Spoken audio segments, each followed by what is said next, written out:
Cube का lateral surface, total surface, volume और diagonal निकालने सीखेंगे।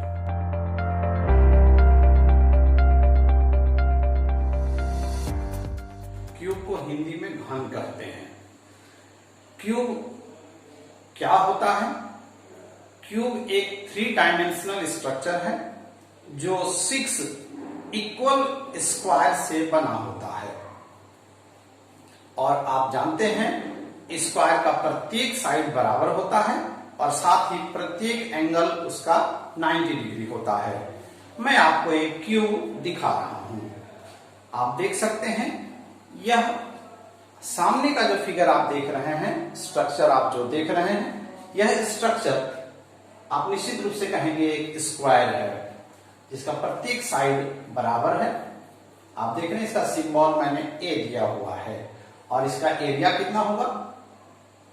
ए इंटू ए यानी ए स्क्वायर। इसी तरह से 6 इक्वल स्क्वायर से ये क्यूब बना हुआ है और 6 इक्वल स्क्वायर इसके कौन कौन है? आप 6 फेस आप देख लीजिए। पहला आप देख रहे हैं, फिर ये भी आप देख रहे हैं स्क्वायर है, यह भी स्क्वायर है, ये भी स्क्वायर है और साथ में इधर भी एक स्क्वायर है और इस साइड में भी एक स्क्वायर है। यानी 6 इक्वल स्क्वायर को मिला करके यह क्यूब बनाया जाता है। अब इस क्यूब का लेटरल सरफेस किसको बोलते हैं? तो लेटरल सरफेस वह भाग होता है जो बेस और टॉप को छोड़ करके होता है। यानी लेटरल सरफेस में इसमें कितने स्क्वायर हैं हम आपको दिखा रहे हैं।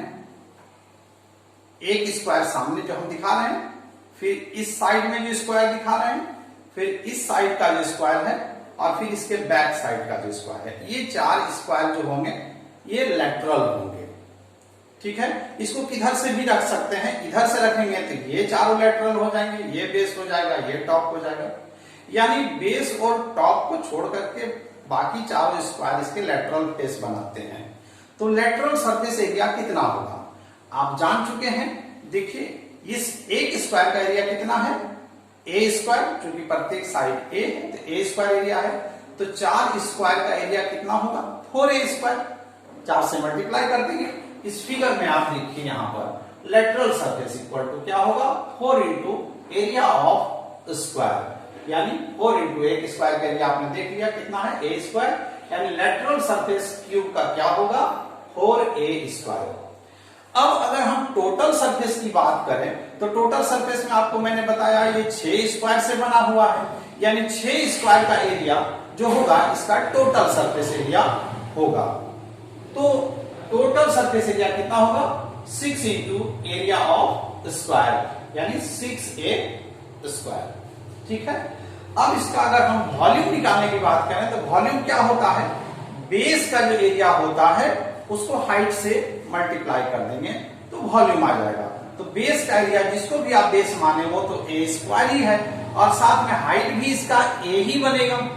इधर भी आप इस तरह से लें, इस तरह से लें तो बेस तो आपका स्क्वायर ही है, तो स्क्वायर का एरिया इंटू हाइट। यानी स्क्वायर का एरिया कितना है? ए स्क्वायर और हाइट भी इसका ए ही है। यानी ए इंटू ए करेंगे तो आपको इसका वॉल्यूम प्राप्त हो जाएगा। वॉल्यूम इक्वल टू क्या होगा? ए इंटू ए यानी ए क्यूब। अब आते हैं इसके डायगोनल निकालने के लिए। तो डायगोनल्स की जानकारी आपको प्राप्त तभी होगी जब आप पाइथागोरस थ्योरम को ध्यान में रखेंगे। और निश्चित रूप से मैंने कई वीडियोज में पाइथागोरस थ्योरम से संबंधित बात की थी, तो निश्चित रूप से आपको पाइथागोरस थ्योरम की जानकारी है तो डायगोनल्स आप आसानी से निकाल सकते हैं। तो क्यूब का डायगोनल होता कौन सा है? अब हम एक ओपन क्यूब आपको दिखा रहे हैं। तो डायगोनल कौन सा पार्ट होता है? जब एक क्यूबिकल शेप का बॉडी होता है तो उसमें जो लॉन्गेस्ट पार्ट होता है, कभी कभी प्रश्न आते हैं एक क्यूबिकल शेप का घर है, उसमें सबसे लंबा रड जो होगा उसकी लंबाई कितनी होगी? तो जो लॉन्गेस्ट पार्ट होगा वही उसका डायगोनल होगा। तो इसका लॉन्गेस्ट पार्ट कौन सा होगा? अब आप इस फिगर में देखिए, इसको मैंने बेस माना है तो डायगोनल जो बनेगा ये जो वर्टेक्स है और ये जो वर्टेक्स है, ये जो डिस्टेंस आपको दिखा रहे हैं ये आपका इसका डायगोनल होगा। ये जरूरी नहीं कि आप इधर से ही निकालें, आप इस वर्टेक्स से लेके इस वर्टेक्स तक इस वर्टेक्स से लेके इस वर्टेक्स तक भी आप डायगोनल लेंथ एक ही बराबर होगा। इसका डायगोनल निकालेंगे कैसे? तो सबसे पहले हम बेस को ध्यान में रखते हैं और आपको दिखाते हैं। ये आपका बेस वाला पार्ट हम आपको दिखा रहे हैं, इसको ध्यान से देखेंगे। इस ट्राइंगल में देखिए, ये ट्राइंगल है ए बी सी। इस ट्राइंगल में ये साइड कितना है? ए है, हमने लिखा है। बीसी भी ए है और एंगल बी कितना होगा? निश्चित रूप से आपको पहले भी बताया 90 डिग्री होगा।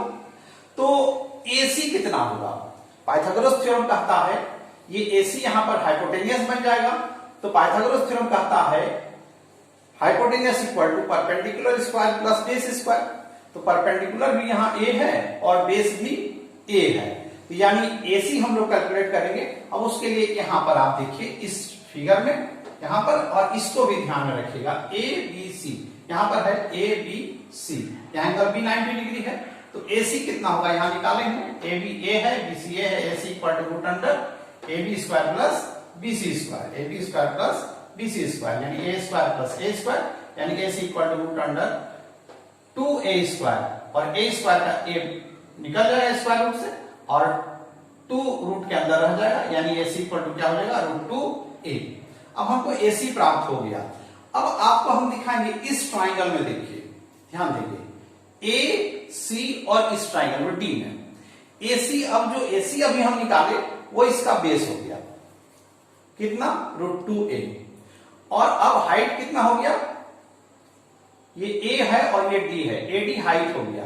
तो अब और एंगल DAC कितना होगा? यहां पर 90 डिग्री होंगे। तो फिर वही पाइथागोरस थ्योरम लगाएंगे। तो यहां हम DC जो है, ये जो DC है वो डायगोनल निकालेंगे। DC इक्वल टू क्या होगा? AD square plus AC square, या यूं कहें AC square plus AD square. इस तरह से हम यहां निकाले हैं ट्राइंगल ADC, AD और C। इस ट्राइंगल में अगर आप ध्यान से देखेंगे तो AC बेस है और ये AD परपेंडिकुलर है। यहां लिखे हैं AD कितना है? A है, और AC रूट 2a अभी निकाले। तो CD, ये जो हमारा CD है वो डायगोनल है, कितना होगा? AC square plus DC square Pythagoras theorem के अनुसार। तो CD हमारा डायगोनल है, तो डायगोनल का सिंबल यहां फिगर में मैंने D दे दिया है। तो D इक्वल टू AC कितना है? Root 2a whole square plus a square, यानी 2a square plus a square, यानी root 3a square. Root 3 root के अंदर रहेगा क्योंकि वो कंप्लीट स्क्वायर नहीं है, और a स्क्वायर का a हम बाहर कर देंगे, यानी डायगोनल कितना होगा? Root 3a। और इस तरह से हम लोगों ने क्यू का डायगोनल्स निकालने सीखा। इससे रिलेटेड जो प्रश्न होंगे आप सॉल्व करेंगे और जो समस्या आएगी जरूर पूछेंगे।